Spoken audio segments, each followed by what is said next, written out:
Look at me, it's Edward Scissorhands. What's up, and welcome back to Super Pirate Bros. This is Dennis bringing you another deck profile. This time it's going to be Captain Kuro, and we're going to talk about him for a bit because this is definitely a different one that most people don't even know about, well, don't want to play, and that's because people think he's not that great. But he's got a really cool effect that actually lets you attack 2 times, even up to 3 times a turn, which no other character or leader in the game can do. So it says here, activate main, you got to rest 3 Dawn and rest 2 of your East Blue type characters so that you can put him back as active. And at the same time, you rest up to 1 of your opponent's characters with a cost of 5 or less. So pretty strong, really strong in the late game to push for game. It does pretty well. I like it because it's very strong against the Zoro matchup and against Law. And nowadays also against Whitebeard because Whitebeard plays weenies as well. Basically, players that play the low cost characters, this deck will be able to strike on them really hard. That's where we take advantage from. So let's go right into the deck profile. Starting off with our first 4 of. It's going to be your searching Nami, the Nami with the R long tattoo. Anyways, she's your on-play searcher, just like the old Nami from the red set. And she'll look at 5, pick up a green East blue type character other than herself, rest at the bottom of the deck. So she costs 2, which is pretty much the bad part, that she doesn't cost 1. But the difference is that she's a trigger, so there's a chance of that. That's where an upside comes from. So definitely 4 of hers. We need you to maximize your card advantage. And also her being a low cost character, you're going to rest her at the end of the game for the Kuro character if she survives that long, because Nami will never attack, but by the end of the game, if she does survive sitting there on the board doing nothing, you get to rest her to use his effect to attack again. So that's one thing we can do. Up next, I'm choosing to play 4 of the East Blue blocker. It's just a guy named Pearl. Simple blocker, a 1k counter in hand if you don't want to block with it. But this deck needs some kind of protection, so we're going to play 4 of that. Up next, we're going to do 4 of Izo. Izo is really cool for any green deck because it's a 2k counter, and it has a decent on-play effect of resting an opponent's character with a cost of 4 or less, so definitely not bad. And this deck, you'll see the theme is going to be consistently to rest opponent's characters, as we have many ways to KO things that are rested. So let's keep it moving. More of Wano characters. We've got 4 of Okiku, another girl that's going to be resting characters. And this one, rest 1 that costs 5 or less when attacking. Everyone knows how annoying she was in the last set in the last format with Kinemon.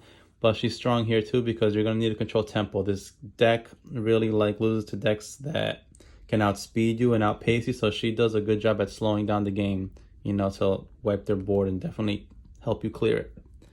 So 4 of Okiku is definitely a good idea. Up next, this new East Blue guy, Sham, the Sham Wow guy. He looks like the Sham Wow guy from the old commercials. Anyways, he has an on-play effect of if your leader's East Blue, you get to rest an opponent's character with the cost of 2 or less, and then play a Butchie from your hand if you control no Butchie. So Butchie is this guy here, the other 4 of. It's this other Cat Claw man. On play, KO an opponent's rested character with the cost of 2 or less. So him playing right after this thing is really good because you get to rest something and then KO with this. And essentially you're playing basically a 7 cost of guys for only 3 cost because it plays him right out of the hand. So definitely a very strong combo to go with. And this is what I mean by the deck is good against Zoro, Law. The decks play a lot of weenies because they'll be rested and then destroyed for the troubles with this guy. So not a bad thing to do at all. So I like to maximize them 4 and 4 each. That way you get a good chance of seeing the combo together 1 and 1, at least 1 and 1 of each. Whoa. Okay, up next, we've got Hachan. Hachan's another 2k counter. If you see him in your hand, use him for that. I don't really consider playing him most of the time because he's not worth it. But he's just a decent trigger on the board. When he comes out, always trigger him regardless because the whole point for you is to have East Blue guys for you to be able to rest for your leader's effect at the end of the game, for you to be pushing for game. So that's one thing good about him, and he's East Blue, so that's what you need to rest with your leader there. We're going to neaten this out at the end of the video so you can get a clearer view, but let's keep going. More resting. As you can see, we got here Kurobi that has a trigger effect of on play to rest an opponent's character of any cost. So that's really damn strong. So the guy has terrible stats at 4 for 3. So it's bad in that sense. But again, the whole point of him is to just do the work, basically rest an opponent's character, then he's going to sit there for the whole game until you're ready to use your Kuro leader's effect to rest him, to give him a restand and attack again. So that's why he's very good as a 4-event. When you trigger this, you're already looking at yourself at a good game. Up next, keeping the resting trend, we've got 4 of this character called Gin. Gin on play will rest 2 characters that cost 4 or less on your opponent's board. So definitely very strong play to go for. He combos well with your boss character in the deck, Krieg. I'll show you him in a bit. So yes, this is one that you want to play as 4 because it does rest 2 guys at once. So a very strong effect. Up next, I chose to play just 1 of Trafalgar Law. I might cut him out completely, but I see he has a little bit of utility because you can get to replay Nami's and stuff. And my favorite thing about him is to replay Okiku after she attacks and rests something. Then you get to leave her back as active so that she's still a constant threat again to keep on resting things. So that's why. And another cool, interesting thing you can do with him. So Trafalgar Law can pick up and play another ShamWow guy from your hand. And then you get to summon another Butchie if you don't control the Butchie. So really strong effect over here to go for, or just to rest, more weenies twice in a row if you want. So that's one thing he can do with that. So just that 1. We'll see if we change it up later on. I liked it so far. Up next, we've got Django, 1/2 Django. This guy on play has 2 different effects that you can choose from. I mostly do the first one, and it's to set up your East Blue character type leader or character cards with the cost of 6 or less as active. So this guy can work with the leader to set him back up as active. If you already had Dawn on him and he attacked, and then you put him reactive, then you have Kuro do his effect, attack again. You can attack 3 times in 1 turn with that whole combo. That's something I've done, and that's really fun to do. Very surprising thing that they don't even see coming. 3 of Django. Oh yeah, the other effect is to rest him and one of your opponent's characters. That is not worth it to me at all. That effect is not worth it. Just restand your guys, which is far better. And the other guy you can restand besides your leader is Krieg. I'm playing 3 of Krieg because he's searchable with Nami, and the deck kind of bricks if you keep getting these things with no counters in your hand. But he's a strong guy because on play, you trash card from your hand, K up to 2 of your opponent's rested characters with a cost of 4 or less. So that already is a really good effect because most of your opponent's board is going to be rested because, like I said, the whole deck is designed to just keep resting opponent's characters. So when he comes onto play, boom, you get to knock up to 2 of them out. So that's really good. Then the following turn, 1 Dawn, he gains double attack. So very easy. Double attack at an 8,000 power or more if you want. Really lethal. You combine him with a character like Django to restand him right away. That's another excellent combo, so you can attack for double attack twice.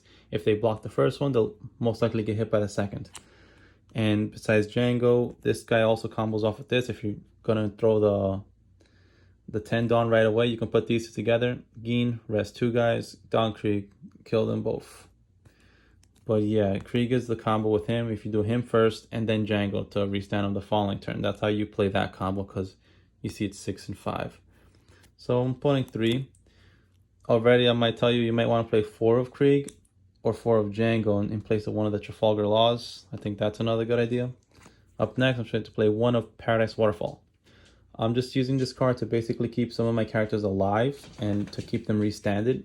For example, when they attack like Okiku or Butchie, because Butchie after he KOs something or somebody, he's gonna be put into rested, so you're gonna have him attack. So Paradise just to keep restanding your guys, also to restand the Krieg, your Law or your Django, so a very good card for that. And the 2k power, so why not? Just 1 of that. Up next, 4 Punk Gibson, the best event for this deck, to be honest, because it rests the opponent's characters. The trigger rests something for free, and it's 4,000 power and another rest for a 4 cost or less. So very powerful, very good card to see. And last, 2 cards of this new event out of the bag. It's the Kuro signature card. It says, main, you may rest 1 of your East Blue type characters set up to your Kuro card is active. So his effect does exactly what the leader does, but for 1 less character being rested. So this is another way you can have your Kuro leader attack 3 times in a turn. You have Kuro attack with a couple Dawn, or like 2 or 3 or 4 Dawn. Attack, then use his effect, restand him. Then you can still use this, restand him again, as long as you have the characters on the board for it. So another way for you to attack 2 to 3 times a turn pretty consistently. So I love out of the bag. Now I'm going to clear up the deck for you so that you can see everything with the ratios. Let's do that. Well, here's the full deck profile and easy viewing for everyone. The one in the glare, of course, is Don Krieg over here. And yeah, this is a very fun deck. And I'm gonna show you really quickly some cards that you can swap out for other cards that I thought might be good, that you might want to try out if you don't want to do it exactly the way it's built. But this is a very good start. The deck is a lot of fun and it makes you like be able to attack twice and 3 times a turn. Like I said, no other leader can do that, so that's what Captain Kuro's got going for him. So let's go out there and slay some Zoros and Laws if we can. All right, first up, again, let me talk about the Krieg. If you want more Krieg or more Django, that's fair. I just don't play too many of them because they're a little clunky with the fact that they have no counters and they'll just sit in your hand for a while. And if you're versing decks like of the black type, because they have Sakazuka to keep KOing things, it's not fun to be playing these big drop characters just for them to die immediately. You know, so that's why I don't like to rely on them too much. I like to rely on my leader to go for game. So anyways, let's talk about some things you can add. First up is, well, I'm gonna show you these together. They are just East Blue vanillas. It's Alvida and Mumo, and they're here for the effect of the leader to continuously keep resting things so that you can keep flooding your board quite easily, and then for Kuro to attack or for you to be able to use out of the bag later on. So why I like Mumu over Alvida, Alvida gets KO'd by things like Vista and things like the 5-drop Marco. So that's why Mumu to me is better. But Alvida again is just cheaper. So anything we can do these to take out for, if you want to deck to fight other decks besides the low costing characters, you can take out the ShamWow package, ShamWow and Butchie for 4 Alvidas and 4 Mumus. That way you focus completely on using the leader's effect to attack twice and attack twice. And just constantly do that. So that's one thing you can do. And besides that, one crazy tech I thought of that I was trying out was playing Odin. This is the double attacking one from the last set.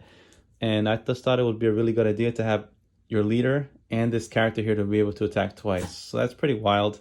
And his effect to summon a guy from the deck after he gets KO'd, you can have the choices of Okiku and Izu, so there is that. So he can be replaced for like Trafalgar Law. So just a crazy thought. Anyways, that's the full deck profile. Let me know your thoughts, what you want to change, and how you would like to play this. All right, guys, peace.